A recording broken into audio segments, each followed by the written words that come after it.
Good evening. You're tired, aren't you? Not sleepy tired. The other kind. The kind where you sit to read the news and your brain just stops. The kind where someone says, "Did you hear what Trump did today?" And you genuinely don't know which thing they mean. The kind where you've lost track of which outrage was this week and which was last month, and whether the war started before or after the tariffs, and whether the Epstein binders were before or after the measles, and whether any of it ever actually got resolved. That feeling, that specific, grinding, overwhelming exhaustion. It has a name, and someone gave it to you on purpose. His name is Steve Bannon, former chief strategist to the President of the United States, currently a podcaster, previously convicted of contempt of Congress, pardoned, and one of the most honest villains of modern political history in the sense that he told everyone exactly what he was doing and did it anyway. In fact, in 2018, he said it plainly to a journalist: "The Democrats don't matter. The real opposition is the media. And the way to deal with them is to flood the zone with, hold on, let me make sure I got that right, with shit. Flood the zone with shit. Not spin, not messaging, not counter narrative. Shit." The word he used was shit. The strategy is named after excrement, and it is the governing philosophy of the United States of America. Hmm. In a 2019 PBS Frontline interview, he elaborated. Opposition party is the media, and the media can only, because they're dumb and they're lazy, they can only focus on one thing at a time. All we have to do is flood the zone. Every day we hit them with three things. They'll bite on one and we'll get our stuff done. Oh, baby. These guys will never be able to recover. But we've got to start with muzzle velocity. Muzzle velocity, the speed at which a bullet leaves a gun. Hmm. That is the metaphor chosen for the delivery of government policy to the American public. Not persuasion, not argument, not democracy. A bullet at muzzle velocity every day. Three things. Bang, bang, bang. This is not a conspiracy theory. This is a man describing his own strategy on camera to a documentary filmmaker. He is very proud of it. He told Frontline in April 2025 that at its height, there were at least 12 to 10 to 12 executive actions a day. It overwhelmed the system, he said. Overwhelmed the system. His words, his goal, his achievement. This is shit for brains.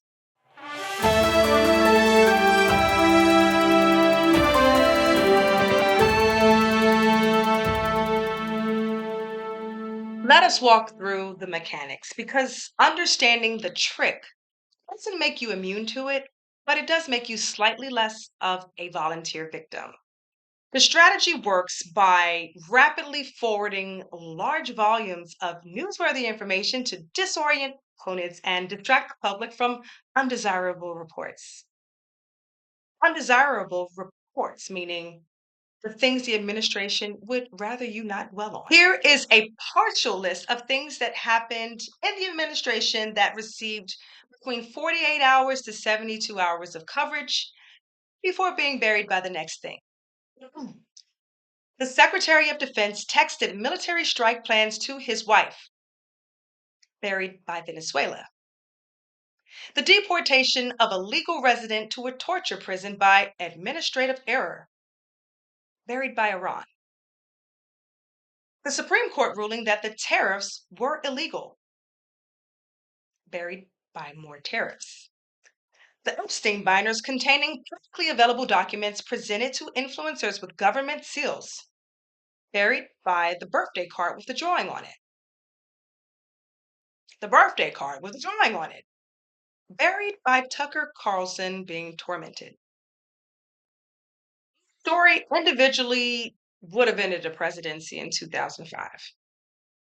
Collectively, in 2025 and 2026, they form a kind of blur. A texture of wrongness that is too dense to examine closely, and that is the point. As writer Ezra Klein put it, focus is the fundamental substance of democracy, particularly the substance of opposition. What Bannon wanted, what the Trump administration wants, is to keep everything moving fast. Fast, so you can't follow it, so you can't hold it. And so by the time you've processed one thing, three more have landed, and the first thing has quietly become policy. There is a related technique beloved of a certain kind of politician. It is called the dead cat strategy. The dead cat is the introduction of a shocking or sensational topic to divert attention from unfavorable narratives. As Boris Johnson once explained, there is one thing that is absolutely certain about throwing a dead cat on the dining room table. Everyone will shout, "Geez, mate, there's a dead cat on the table." They will be talking about the dead cat, and they will not be talking about the issue that has been causing them grief. Boris Johnson, who eventually ran out of dead cats, resigned. The Trump administration has not run out of dead cats. In fact, they appear to have an unlimited supply. The dead cats but are not limited to Greenland, the Kennedy Center renaming, tariffs on penguins, the hot tub video, the Elon Musk Roman salute, the suggestion that Canada become the 51st state, the suggestion that the US run Venezuela, and the suggestion that the Riviera of the Middle East be built on the rubble of Gaza. Hmm. Every time you find yourself saying, wait, did he just say we should own Greenland? In that moment, somewhere in Washington, something is being signed, cut, defunded, or deployed that you are not looking at. The cat is dead, but the cat was never the point. Here is what the chaos strategy is designed to protect. In 2025 alone, the administration purged more than 300,000 federal employees, began the politicization of the nonpartisan civil service, unilaterally dismantled agencies created by Congress, halted critical programs and services, and sought retribution against political opponents. 300,000 federal employees gone while we were watching the Greenland saga. In the VDIM Institute's democracy report published in 2026, the US was classified as an electoral democracy for the first time in over 50 years, losing its status as a liberal democracy. 50 years, a classification that has held through Watergate, through the Iraq War, through January 6th, gone in 1 year while we were reading about the binders. Furthermore, the Polity Data series described the United States as no longer a democracy and lying at the cusp of autocracy by October 2025. The cusp of autocracy. In October 2025, while we were watching the tariff announcement, which was followed by the counter tariff, which was followed by the pause, which was followed by the new tariffs and then struck down by the Supreme Court, which were followed by different tariffs through a different law. And you stopped following it somewhere around the third week of April. And guess what? You are not alone. The long term goal, as Project 2025 and its architects have outlined, is not chaos for chaos's sake.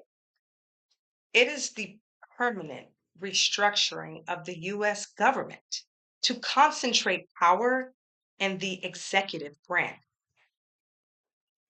The chaos is not the destination, the chaos is the cover. Now, I should say this, and I'm going to say it directly. Sit for Brains is, in a very small way, part of the problem it's describing. Every week, we catalog the outrages, the binders, the hot tub, the wrong war, the right war that started during peace talks, the deportation to the torture prison, the measles, the children, the dog sled race, the birthday card with the drawing on it. And every week, by covering the chaos, we are in some sense participating in it. Hmm.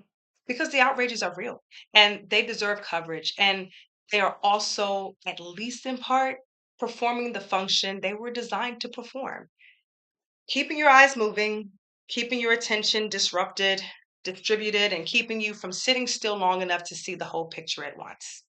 The whole picture is this: a democracy is being systematically dismantled, not accidentally, not chaotically. Rather than isolated controversies, this administration has enacted a governing philosophy rooted in disruption, whose purpose is not merely to test American institutions, but to expose their fragility. The executive orders, the purged workforce, the defunded agencies, the tariffs and the wars and the deportations and the cuts to children's health care. These are not a series of unrelated events. They are chapters in the same book. The chaos is the cover designed to stop you from reading it. Steve Bannon told you. He said it out loud. He said the media are dumb and lazy and can only focus on one thing at a time. He may be right about the media, but he is not necessarily right about you.